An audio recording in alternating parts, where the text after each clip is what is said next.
AP 39 TV Anantapuram జిల్లా వ్యాప్తంగా అన్ని హాస్పిటల్స్, కాలేజెస్, స్కూల్స్ పైన ఎక్కువ ఫోకస్ చేసింది అని మీ అందరికీ తెలుసు. ఎన్నోసార్లు కాలేజీలు కావచ్చు, స్కూల్స్ కావచ్చు, హాస్టల్స్ కావచ్చు, అన్ని దానిపైన న్యూస్ పెట్టుకుంటూ వారిని హెచ్చరిక చేసుకుంటూ, ఇంకా చెప్పాలంటే వారందరికీ కూడా అవగాహన కల్పించుకుంటూ వచ్చాం. చాలామంది ఈ బయోమెడికల్ వేస్ట్ గురించి కావచ్చు, మున్సిపల్ డంప్ యార్డ్ గురించి కావచ్చు, హాస్పిటల్స్లో ఉన్న ఫెసిలిటీస్ గురించి కావచ్చు, హాస్టల్స్లో ఫుడ్ ఏ విధంగా ఉందని చూపించాం. కానీ ఇక్కడ ఘోరాతి ఘోరమైంది. ఇక్కడ చూస్తున్నాం మనము 11 మంది పిల్లలు ఒక హాస్పిటల్లో ఫైర్ యాక్సిడెంట్ జరిగి చనిపోయినారు ఉత్తరప్రదేశ్లో. అక్కడ ఎన్నోసార్లు ఢిల్లీ, ముంబై, ఎక్కడెక్కడో జరుగుతున్నాయి, హైదరాబాద్లో జరిగినాయి. మన అనంతపూర్లో జరగదు అని మనం ఏమన్నా అనుకుంటామా? లేదు కదా, ఏదో ఒక సందర్భంలో ఖచ్చితంగా అన్ఎక్స్పెక్టెడ్గా జరుగుతాయి. ఇలాంటి ప్రమాదాలు జరిగినప్పుడు అప్పుడు మేల్కుంటారా? అంటే ప్రాణాలు చనిపోయిన తర్వాత మేల్కుంటారా అని నేను క్వశ్చన్ చేస్తున్నా. అది ఫైర్ డిపార్ట్మెంట్ కావచ్చు, అధికారులు కావచ్చు. ఎందుకు ఈ మాట చెప్పాల్సి వస్తుందంటే, ఫైర్ యాక్సిడెంట్ జరిగినప్పుడు అంబులెన్స్ కావచ్చు, లేదంటే ఫైర్ ఇంజన్ కావచ్చు, లేకపోతే అధికారులు కావచ్చు, ఎవరైనా వెళ్ళడానికి, ఎమర్జెన్సీగా పోవడానికి ఇదే సాయినగర్లో మన ట్రాఫిక్ ఎంత ఇబ్బంది కలిగిందో చూసాం. నిజంగా సాయినగర్లో అన్ని హాస్పిటల్స్ ఉన్నాయి, ఎక్కడ కూడా నియమ నిబంధనలు పాటించలేదు. ఏదైనా జరగరానిది జరిగి చనిపోయిన తర్వాత అప్పుడు అధికారులు మేల్కొంటారా అని నేను ప్రశ్నిస్తున్నా. చూడండి, తన పిల్లలను కోల్పోయాడు, హీరోగా నిలిచిన తన పిల్లలను కోల్పోయాడు.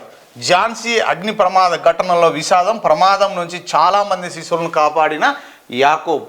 అగ్ని ప్రమాదంలో చిక్కుకున్న చాలామంది శిశువులను కాపాడి హీరోగా మన్ననలు అందుకున్న యాకూబ్ మన్సూరి తన కవల పిల్లలను మాత్రం రక్షించుకోలేకపోయాడు. తాను రక్షించిన పిల్లల తల్లిదండ్రులు అతనికి కృతజ్ఞతలు చెబుతుంటే, అతను మాత్రం కళ్ళ ముందే ప్రాణాలు కోల్పోయిన తన పిల్లలను తలుచుకొని కుమిలిపోతున్నాడు. ఉత్తరప్రదేశ్లోని ఝాన్సీ లక్ష్మీబాయి ఆసుపత్రిలో శుక్రవారం జరిగిన అగ్ని ప్రమాద విషాద ఘటన వివరాలను యాకూబ్ మీడియాకు వివరించాడు. ఈ నెల 9న పుట్టిన తన కవల పిల్లలకు శ్వాసలో ఇబ్బంది వచ్చిందని వారిని ఝాన్సీ ఆసుపత్రిలో చేర్పించాం. రాత్రి అగ్ని ప్రమాదం గుర్తించి SNCU లోపలి యూనిట్ నుంచి ఓ మహిళ అరవడంతో సడన్గా నిద్ర లేచాం. ఆ యూనిట్ లోపలికి వెళ్ళడానికి ప్రయత్నించాం. అయితే ఆ యూనిట్ లోపలికి వెళ్ళడానికి దారి లేక కిటికీ పగలగొట్టాల్సి వచ్చింది. లోపల వేడి, చాలా వేడి ఉండడమే కాకుండా పూర్తిగా పొగ కమ్మేసింది. నా బావమరిదితో కలిసి లోపల ఉన్న ఒక్కొక్క శిశువును జాగ్రత్తగా కిటికీలోంచి బయటకు తీసుకొచ్చాం. ఆ చిన్న గదిని విపరీతంగా పొగ కమ్మేయడంతో నా పిల్లలను గుర్తించే అవకాశం కూడా లేదు. పొగ ఘాటుకు మేము వాంతులు చేసుకున్నాం. ఇక ఆ చిన్న పిల్లలు ఎలా తట్టుకుంటారు, అందుకే చనిపోయారు.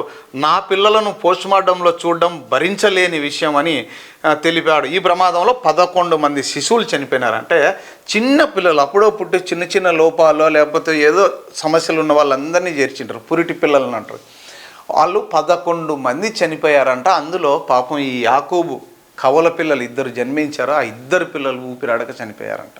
అంటే ఇలాంటి సంఘటనలు జరగక ముందే మేల్కోవాలని అధికారులకు సూచిస్తున్నాం. దయచేసి ఇప్పుడు కన్నా ఇలాంటి సంఘటనలు జరగకుండా ఈ హాస్పిటల్స్లో అగ్నిమాపక సిబ్బంది కావచ్చు, లేకపోతే అధికారులు కావచ్చు, ఒకసారి ఎంక్వైరీ చేసి దయచేసి ఇప్పటికైనా మేల్కోండి. ప్రాణాలు కోల్పోయిన తర్వాత మేల్కుంటే ఏం లాభం?